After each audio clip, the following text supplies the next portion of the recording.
How's it going, guys? We are back with another video here, and this video is going to be going over the best settings to use in NHL 22 Hockey Ultimate Team. This is going to be applied to every mode personally, so definitely this will help you guys out. If you have any questions about camera angles, your controller settings, your pass assist, all that kind of stuff.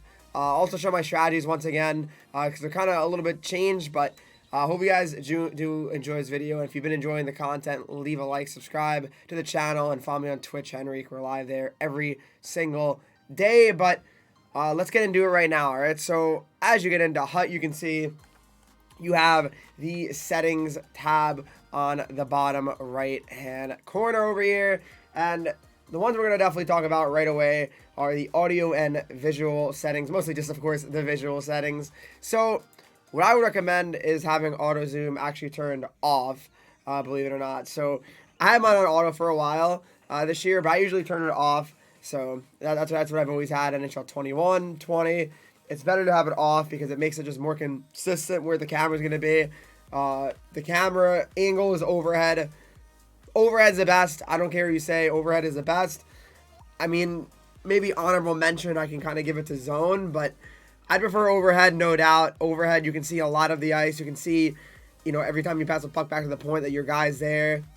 I feel like you see a lot of the ice, and you can really recognize exactly where your players are going to be on the ice, and you can create a lot of opportunities by just knowing that. So I think that overhead's the best, and it's not even a question. Camera's perspective, of course, is prefer up. Player indicator size, you should make that probably medium because it is pretty big, honestly. When it is set as large, I would say not something you want to have. You have the off-screen player indicator. I mean, a lot of these are preference, guys. I mean, I have it on.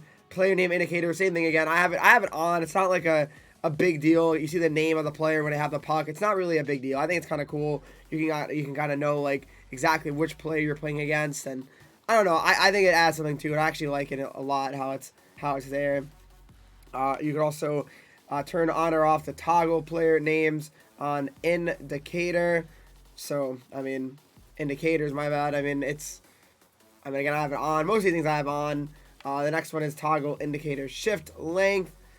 Again, these aren't really too big of a deal. X factor ability visuals. I mean, I like to have these on as well, so I know like if my player is actually like being useful when it comes to their X factor, like if it's worth having it activated because I see it being used, it pops up, or lights up, I guess, when you're using it. So it's something that I definitely enjoy using. So yeah, I mean, X factor ability visuals is definitely a very, very important one to have. So the toggle post goal flow player overlay. So I mean, yeah, again, these are things that you might as well just have on. There's really no reason to not have these on because I mean, it's fine. Fighting instructions are on or off. I mean, if you know how to fight, obviously you want that off. Goalie camera, I mean, that's if you're, of course, you want like a penalty shot opportunity, something like that. The puck highlight I have on medium, actually. I'm going to probably put it on large here. I feel like the puck shot is a little bit small. The puck size is normal. I'm also going to put it on large. The score clock overlay, authentic. You can actually turn off, or you can make it small or turn it off the camera. The scoreboard in general, which I leave it authentic because I don't really have a problem with how the scoreboard looks. The shootout camera, dynamic low, I just kind of leave it at default. You could change it to probably, I'd say fixed is probably the best. Probably fixed is the best because, well, I guess you can't see it. It is which one is it? I think it's. They don't really give you the opportunity, I guess, to put it to fixed because I know in ESHL you can do that, but regardless, we'll leave it at that. So I mean, that's fine right there. I mean, those are just some key things right there. That's it for the visual though, guys. Now when it comes to the controller settings. When it comes to controller settings, you want to use skill stick. I mean, you don't want to use NHL 94 controls because you actually can't do certain things. Like you literally can't. You can't stick lift literally. Yeah, am I wrong? Yeah, you literally cannot stick lift. Like you're not allowed to stick lift with NHL 94 controls. So do not use NHL 94 controls. Hybrid was okay. I mean, I would still not recommend it, but. Skill stick is definitely the best one to use with everything you need, right? You can, you can do everything. I mean, everything's there for you. So, Auto backskate you definitely want off. That's something that's on by default, and you might not realize it if you're new to the game this year. You're like, wait a second, why is my guy always so flat-footed? What is the problem? What is the problem? Well, put it on off. You'll have a lot more success if you put on auto backseat as off, due to the fact that your guy will be able to just turn more, consistently and easily and how he should, so you can actually get back in plays and make plays. So, yeah, I mean, auto backskate should definitely be off. Auto hustle should honestly be on, unless you really want to keep pressing your left stick in to hustle. I really don't understand why you wouldn't want to have this on. I mean, I tried it off for a little bit just to kind of see what it was like, but no, it's so much better to have it on. You definitely need it on. So, I mean, yeah, auto hustle, keep that on. Shooting and controls, you want that on camera relative. Vibration, I like vibration on personally. That's another preference thing I'd say more than anything else is, do you want to feel the vibration of you getting hit, the shot, you hitting someone else? I personally do enjoy that. It just makes me feel like I'm actually in the game and I'm not going to, get distracted or something. I don't know, maybe that's a stupid thing to say, but online pass assist percentage, it's usually set as 100.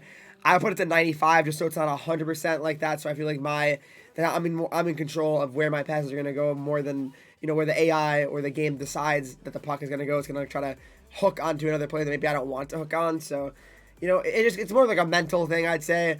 I mess around with this. I put it to 90 sometimes, 85, but most of the time I have it in the 90s just to kind of keep it. You want to keep it pretty high because you want your guys to be able to, have the puck attached to them. Goal control is having default. Goal precision default is on.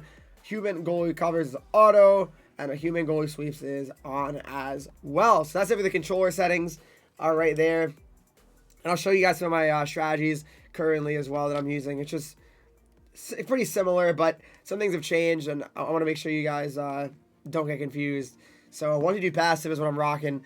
1 to 2 red, this is kind of the middle, standard, normal, collapsing, large box, umbrella, 0, strong side slant, 5 back, close support, and pass it for the 3-on-3 offense. Again, pretty just solid strats. Nothing too crazy, not too aggressive, not too laid back. So the forward lines, we have crash to net. Actually, I've been running. I mentioned that in my last strategy video. The crash to net or behind the net seem to be and appear to be probably the 2 best ones to go for.